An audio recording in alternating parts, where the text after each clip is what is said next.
வாரத்தில் ஒரு நாள் எலுமிச்சம் பழத்தை இப்படி சுற்றி போட்டால் குடும்பத்தில் சண்டை சச்சரவுகள் வராது. நிம்மதியாக வாழலாம். இந்த பரிகாரத்தை ஞாயிற்றுக்கிழமையில் செய்யலாம். அமாவாசை தினத்தில் செய்யலாம்.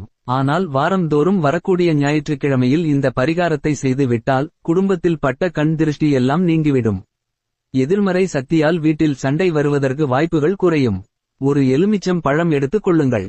அதை 4ஆக நறுக்க வேண்டும். 4 துண்டுகளாக கையில் வரக்கூடாது. 4 பாகங்களாக வெட்டி அதன் நடுவில் பட்டை பொடி கொஞ்சமாக வைத்து அதன் மேலே கற்பூரத்தை வைத்து ஏற்றி இதை உங்கள் வீடு முழுவதும் காண்பிக்க வேண்டும்.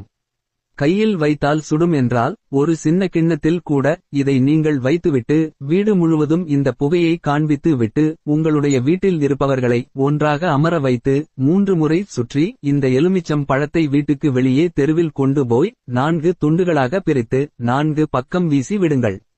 முடியாது என்பவர்கள் இந்த கற்பூரத்தை மட்டும் நிலைவாசல் படியில் போட்டுவிட்டு இந்த எலுமிச்சம் பழத்தை 4ஆக பிரித்து குப்பை தொட்டியில் போட்டு குப்பை தொட்டியை வீட்டுக்கு வெளியேவே வைத்து விடுங்கள்.